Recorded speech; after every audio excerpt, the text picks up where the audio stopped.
Every time a missile is fired, a border is crossed, or a sanction gets announced, the market sets a trap. And right now, millions of investors are walking straight into it. This feeling, this panic, this urge to check your portfolio, to sell, to just do something, and it's not an accident. It's a feature, not a bug of the way we get our information. And it preys on our most basic instincts. But the biggest risk to your money isn't on the battlefield. It's not in the explosion you see on TV or the frantic headlines scrolling across your phone. It's happening silently deep in the plumbing of the global economy in places most people never even think to look. In this video, I'm going to show you why the news is a deliberate distraction, why battlefield reports are the magician's sleight of hand, and what the real long-term threats to your capital actually are. Let's be honest, you know the drill. A conflict erupts somewhere in the world. Immediately, your phone buzzes, news channels go into 24/7 crisis mode with analysts drawing arrows on maps. Financial networks bring on experts to debate the fallout. You see charts flashing red. The Dow is down 400 points.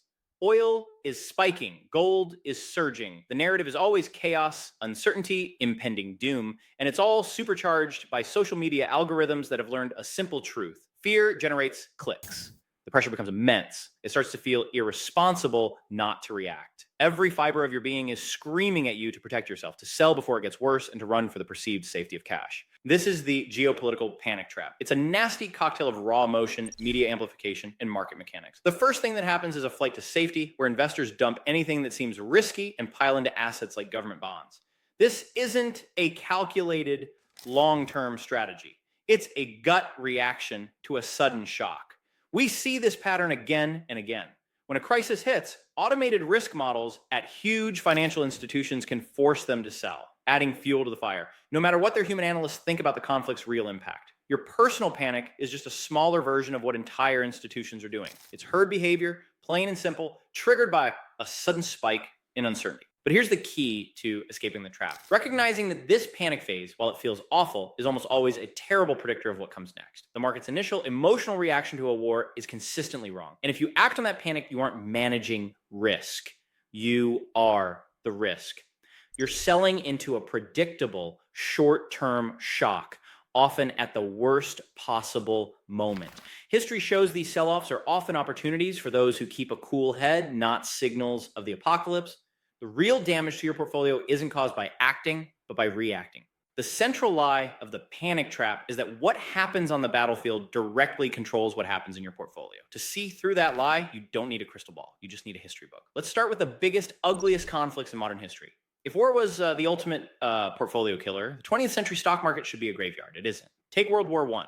After the war broke out in 1914, early indicators suggest the Dow fell by around 25%, and the New York Stock Exchange famously shut down for about 4.5 months. Catastrophic, right? A clear signal to get out. Yet, when the exchange reopened in 1915, the Dow rallied an astonishing 88% that year alone. By the time the war ended, the index was up roughly 43% in nominal terms from its pre-war levels. Okay, maybe that was a one-off. What about World War II? When Hitler invaded Poland in 1939, kicking off the war in Europe, how did the Dow react? It actually rose a couple of percentage points on the first day of trading after the news broke. The real shock for the US was Pearl Harbor. In the first trading session after the attack, the Dow dropped just 2.9%.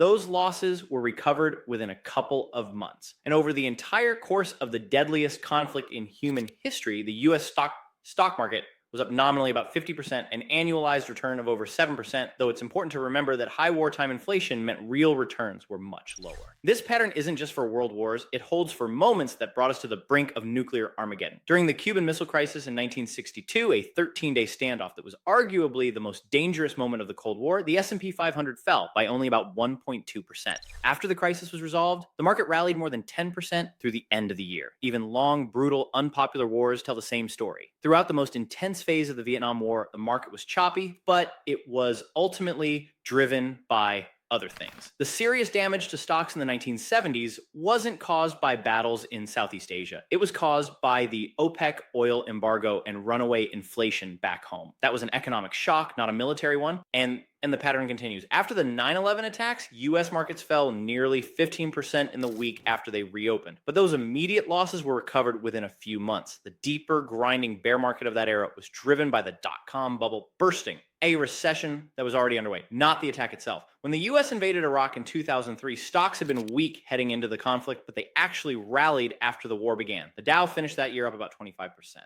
Most recently, with the war in Ukraine, the initial invasion caused a sharp sell-off in global stocks and a huge spike in energy prices. But the market quickly started to look past the front lines. The more durable impact hasn't been from the day-to-day fighting, but from the second-order effects, the energy crisis in Europe, and most importantly, the unprecedented financial sanctions placed on Russia, like freezing its central bank reserves. The lesson here is brutally clear. Markets often panic in the first day and the first month, but by year 3 or 5, the war headline is a footnote on an earnings chart. This brings us to the most important mental model you can use, understanding the difference between events and patterns. An event is a missile strike, an invasion, a sudden announcement. It's loud, visible, and highly emotional. Events cause short-term volatility. They are what the news covers breathlessly. A pattern is a multi-year shift in inflation, a change in global supply chains, a slow-moving demographic crisis, or a fundamental rewiring of the financial system. Patterns are gradual, often boring, and build up slowly. They are what actually reprice entire markets over the long term. Here's the problem. Investors consistently overreact to events and underreact to patterns. We panic over the loud, sudden shock and ignore the quiet, grinding change that will ultimately matter far more. Your job is to train yourself to ignore the noise of the events and focus on the signal of the patterns. Now, identifying these deep structural patterns is the single most important skill for protecting and growing your capital in the 21st century. It's what we focus on every single week in my private newsletter. We go beyond the headlines to analyze the structural shifts in currencies, supply chains, and economic policy that really move the needle. If you want to go from being a reactive investor to a strategic one, there's a link in the description to join our community. So, if the battlefield headlines are a distraction, what are the real threats? The ones that can actually do lasting damage to your wealth. The real risks are the slow-moving structural changes that don't make for exciting TV. Let's look at 3 of the biggest ones. First, and most powerful, inflation and interest rate regimes. Nothing has destroyed more capital throughout history more reliably than a fundamental shift in inflation and interest rates. The Great Depression's second devastating leg, down in 1937, was linked to policy tightening. The brutal bear market of the 1970s, which saw stocks fall nearly 50%, wasn't caused by a war, but by an inflation shock, with the OPEC oil embargo acting as a major catalyst. When the underlying rate regime changes, it alters the very gravity of finance. It changes the discount rate used to value every stock, bond, and piece of real estate on the planet. A shift from a 2% inflation world to a 5% inflation world is a financial earthquake. It's a pattern, not an event, and it is far more dangerous to your portfolio than any single geopolitical flare-up. The second silent threat is credit cycles and systemic leverage. The biggest market meltdowns of the last century were not caused by geopolitical events. The crash of 1929 and the global financial crisis of 2008 weren't about war. They were about asset bubbles fueled by too much debt and a fragile banking system. These crises happen when the financial system itself becomes the source of risk. This threat is silent because during the good times, leverage just looks like genius. It's invisible, hiding on bank balance sheets and in complex derivatives. No news anchor does a nightly report on the slow buildup of correlated risk. A credit crisis doesn't start on a single day. It builds for years until one small thing, like one bank's failure, triggers a cascade that reveals the whole system was unstable. The third, and perhaps most important threat today, is the weaponization of the financial system. This is where geopolitics and economics merge to create a truly powerful long-term risk. Modern conflicts are increasingly fought not with tanks, but with sanctions, asset freezes, and exclusion from the global financial plumbing. The most stunning example was when Western nations froze hundreds of billions of dollars of Russia's central bank reserves after the invasion of Ukraine. This wasn't just another headline. This was a fundamental change to the rules of the game. For decades, the global financial system ran on a baseline of trust, a belief that assets held in reserve currencies like the US dollar were basically safe. The freezing of a major G20 nation's reserves has forced every country on earth to ask a terrifying new question. Are my savings actually safe? If a nation's reserves can be frozen overnight because of a political disagreement, the incentive to hold those reserves in that currency starts to fade. This creates a slow, multi-decade push to find alternatives, whether it's gold, other currencies, or entirely different financial systems. This shift doesn't happen in a day. It's a quiet, strategic repositioning of trillions of dollars, but it is a direct challenge to the plumbing of the global economy. Actions like removing banks from SWIFT or blocking access to capital markets directly change the incentives that govern how money moves around the world. They create friction and erode trust. Compared to a change in who controls the world's reserve currency, the question of who controls a few hundred square miles of territory is a rounding error for the long-term value of your investments. So here's your new playbook. When you see a geopolitical headline, your first question shouldn't be, how will this affect the market today? Your question should be, does this event have the power to change one of the underlying patterns? Does it fundamentally alter the inflation and interest rate regime? Probably not. Does it create a systemic credit crisis? Almost never. Does it change the long term rules of how capital and energy flow around the world? Now, that is the question.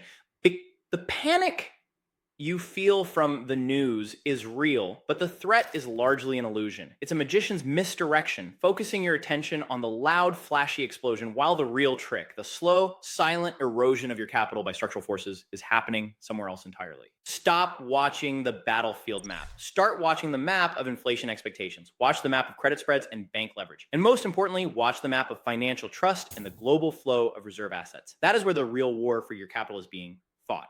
And it's being fought in silence. If this video helped you think differently about risk, a like and a subscription would be a huge help. And I have a question for you. Which silent threat are you most concerned about right now? Let me know in the comments below. Thanks for watching.